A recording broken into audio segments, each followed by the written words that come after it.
Achal, Charlie, make it fast. We're getting late. Here I am, bro.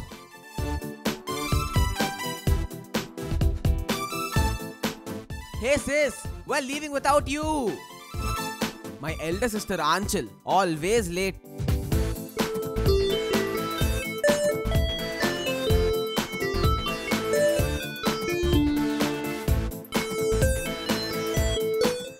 Just in case you thought who we were, that cool dude is my elder brother Nandan. And this crackpot is my younger brother Charlie. And keeping a tab on these two, I am their sister Anchal. Oh, want to know where we are going? Huh? We are going on a road trip to different corners of our country to discover and feel the vibrations of this beautiful nation. Our motherland, incredible India. Bye.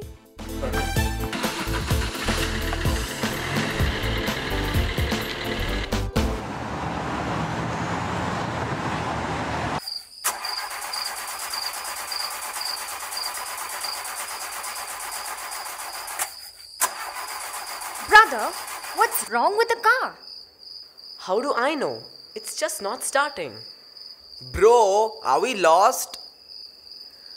I have no idea. Let me get down from the car and see where we are.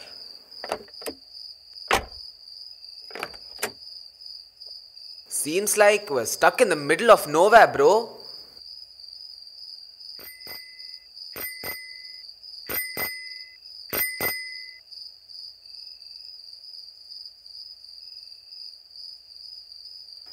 Hello, sir. I am Rajguru, a localite. Sir, I have with me a few national flags. Would you like to take one or two from me, sir? Ma'am? Look, Raj, whatever. As you can see, our car has broken down in this godforsaken land. So first thing, we need to get our car repaired. We are absolutely in no mood to buy your flags. Not my flag, sir. This is Indian national flag. And tomorrow is... Is there a garage nearby?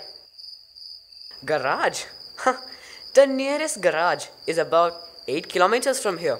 It's on my way home, sir. I'll put a word to Sukhdev. But I can bet, sir, he will come only tomorrow morning. Hey, look, we will pay him extra money if he comes tonight. The problem with all you city-bred people is that you feel that money can buy anything and everything.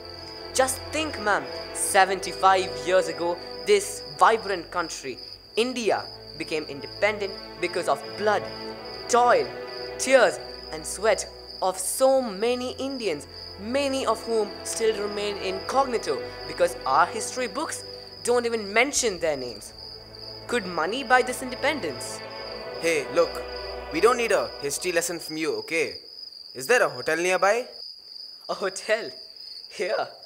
Rest assured, there is no hotel in a radius of 20 kilometers, sir. Good heavens! Where do we spend the night then? This used to be a palace once upon a time. Now the government has renovated it to be a freedom park dedicated to the revolutionaries and martyrs of yesteryears. Maybe you can spend the night here. Sare jahan se acha Hindustan hamara. You people insisted on a road trip, and now see where this has got us into. Hey, bro. Cool down. Let's explore this freedom park and see how we can spend this horrible night here. Hey, bro. Isn't that the statue of Mahatma Gandhi? Yes, indeed. That's the statue of the father of our nation, Mahatma Gandhi. And this is Netaji, my childhood superhero, Netaji Subhash Chandra Bose. Nandan, Charlie, the statue of Gandhiji moved. Impossible. How can that be? No, I saw his hands move from this position to this. Sister, you're stressed out, and that's why you're seeing things. Hey, the statue of Netaji moved too. What's wrong with you guys? Have you started hallucinating? Whoa, Oh my god! Don't be afraid, my young Indian friends. Like you, we too are stranded on the podium for years and years together. It is only when the night falls and the world goes to sleep, we climb down from our pedestals and muse over the days gone by. And looking at you, we understand that you have nowhere to go tonight. Tough luck, dear friends. But since you're stuck here, why don't you spend the night chatting with us, reminiscing the past? You mean history lessons, sir? So you dislike history, don't you? But sir, you will be happy to know that across all schools in India, they teach how you people drove the British away. Exactly, sir. We are aware of the sacrifices you people made to make us free from the tyranny of the British. Really? In that case, you all must be really patriotic. If I asked you the names of the cricket players who represented India in the last World Cup, I know you will possibly name them all. But if I asked you the names of 10 freedom fighters who laid down their lives for the cause of the motherland, can you do the same?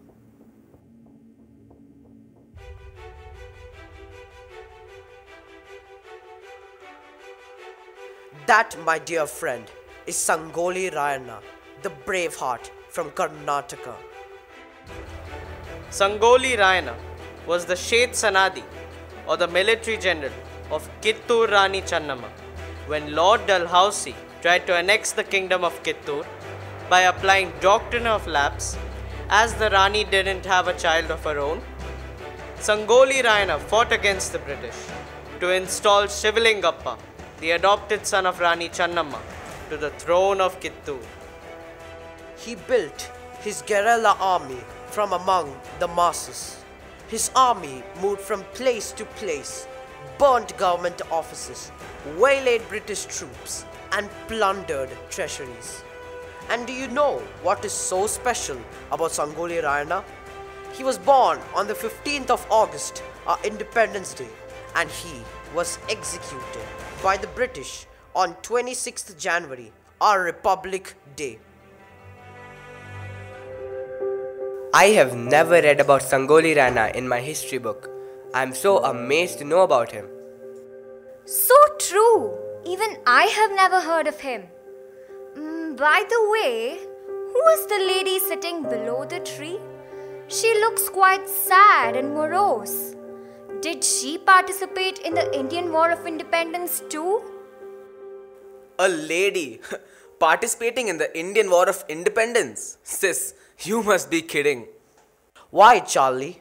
Don't your history books make a mention of Kittur Rani Channamma, Matangini Hasra, Preeti Lata Vadedar, Kalpana Datta, Sarojini Naidu, or Begum Hasrat Mahal, and their contributions towards the Indian freedom movement?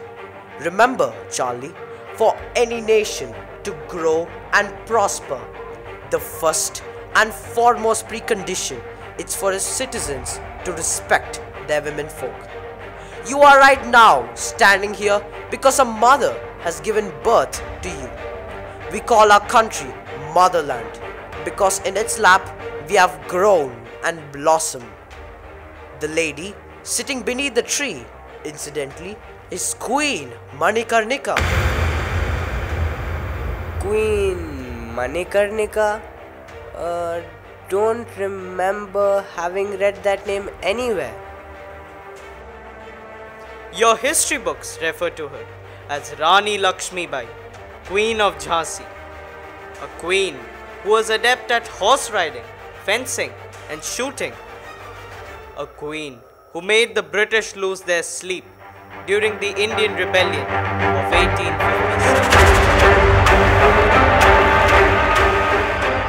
I am so inspired by the heroics of Rani Lakshmi Bai. She was so daringly brave.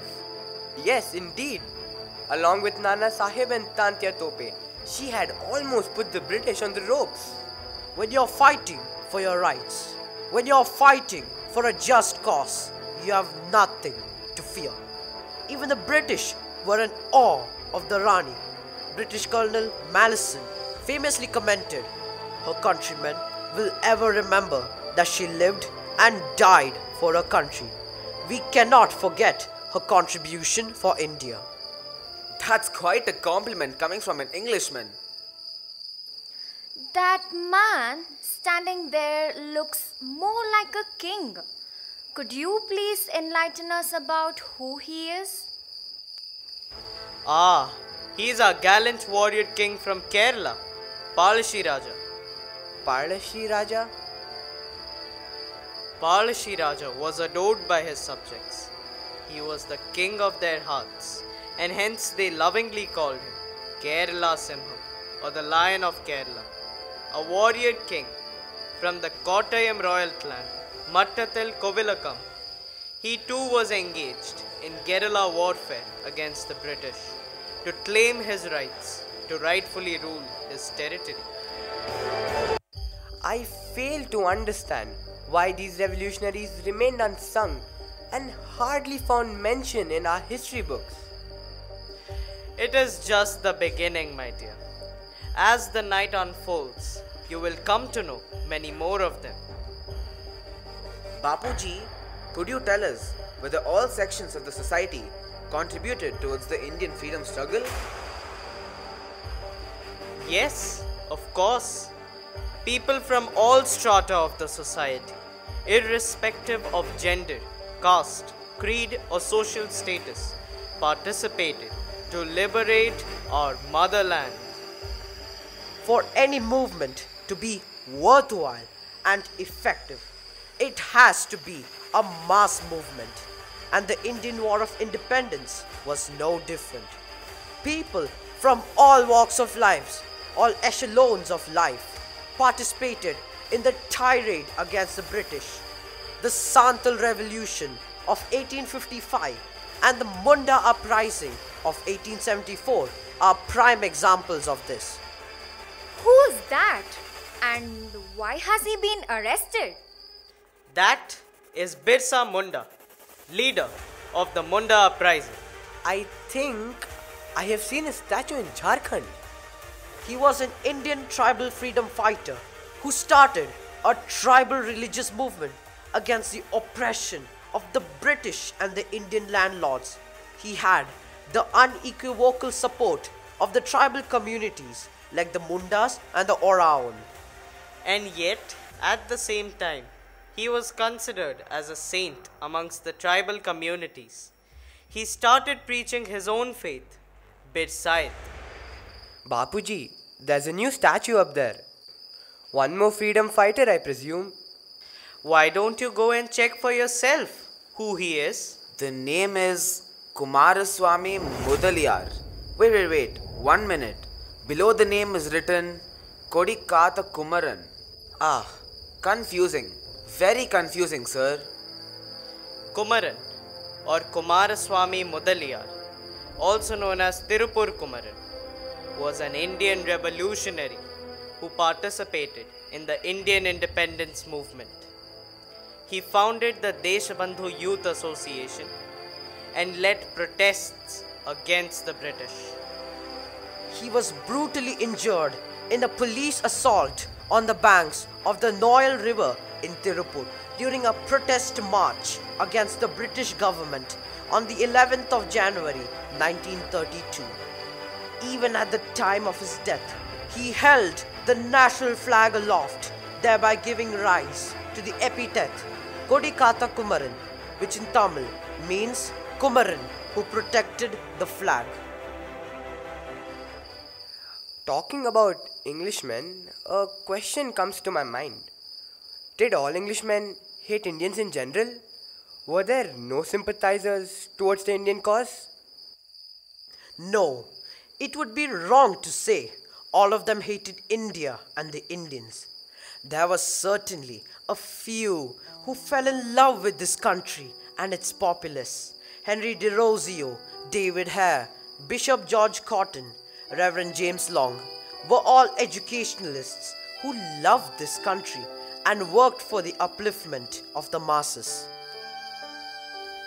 Bapuji, I can see 3 new statues up there. A tall gentleman in white with 2 very determined looking ladies. He is one of the greatest revolutionaries of our times, Surya Kumar Sen, the man who planned and executed the great Chittagong armory raid. And the 2 ladies are firebrand revolutionaries, Preeti Lata Vadedar and Kalpana Datta. Surya Sen was a schoolmaster who was fondly called Master Da by his students. He wanted to liberate Chittagong from the British and hence organized an armed attack on the British armory. On 18th April 1930, he carried out his raid and hoisted the Indian national flag over the armory. Simultaneously, he disrupted the entire communication system in the city. In the fierce battle that followed thereafter, he inflicted heavy losses on the British Indian Army and almost brought the British on their knees. This act of undaunted bravery is giving me goosebumps. I too feel proud to be an Indian right now. And what about Preeti Lata Vadedar and Kalpana Datta? They were close associates of Surya Sen and led an armed attack on the European club. True lion hearts of Mother India, who sent shivers down the spine of the British regime in the matter of few days. Isn't Gandhiji speaking to the Nobel laureate and thespian Rabindranath Tagore? Yes, indeed. But doesn't Rabindranath Tagore look sad and unhappy? Even Gandhiji looks morose. Gurudev, I understand you're immensely hurt by the Jallianwala Bagh incident. Indeed, Mahatma, indeed I am. This heinous and barbaric act has no parallels in the history of civilized human behavior. But what hurts me even more is this callousness has been praised by most of the British Indian papers, which have in some cases gone to the brutal length of making fun of our sufferings. As such, I have decided to renounce my knighthood. Gurudev Tagore, your patriotism knows no bounds. I call you Mahatma, as I feel there is no soul as pure as yours. You know, while relinquishing a title conferred to me by the British, the pain and indignation of my countrymen forced me to compose a song. It decks me only to mock me, this jeweled chain of mine. It bruises when on my neck, it strangles when I want to tear it up. It decks me only to mock me, this jeweled chain of mine. Netaji, sir, are the 2 great men talking about some serious incident that left a deep scar on the Indian psyche? My dear friends, you have now reached to one of the most heart-wrenching epochs of Indian history, the Jallianwala Bagh massacre of 13th April 1919. It was on this faithful day, megalomaniac British Brigadier General Reginald Dyer, blocking the only exit point at Jallianwala Bagh, opened fire on peaceful Indian protesters, killing them mercilessly and maiming them for life. How cruel and ruthless. And I read that some of the British stalwarts, including Rudyard Kipling, even praised Dyer for his callous actions. But one man gave a befitting reply to the British, Rabindranath Tagore, condemning the barbaric attack. He wrote a letter to the then Viceroy, Lord Chelmsford, and renounced his knighthood.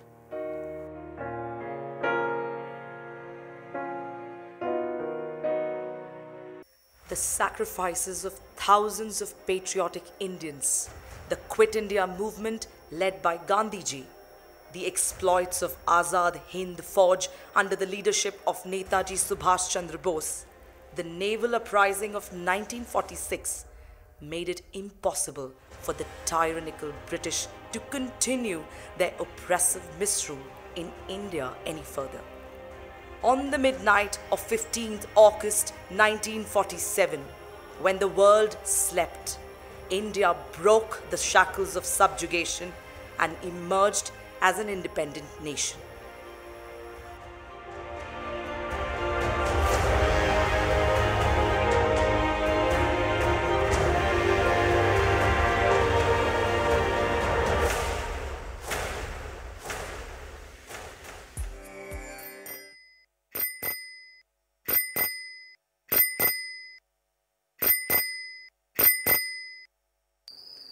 So friends, here we meet again. I find you absolutely dazed. Cheer up, friends. Dawn is about to break and the mechanic will come to set your car right. But before I leave, one more time, may I ask you, would you like to take some of my flags? Sure, of course. Bro, why don't you give them all? Sorry, sister. I cannot accept any payment for this. India is my motherland, my inspiration, my pride. Janani Janma Bhumischa Swargadapi Gariyasi. Mother and motherland are greater than heaven. Vande Mataram. Vande Mataram. Vande Mataram. Vande Mataram. India marches on to a new dawn of prosperity and self-reliance. Let us all join together in celebration of our beloved motherland.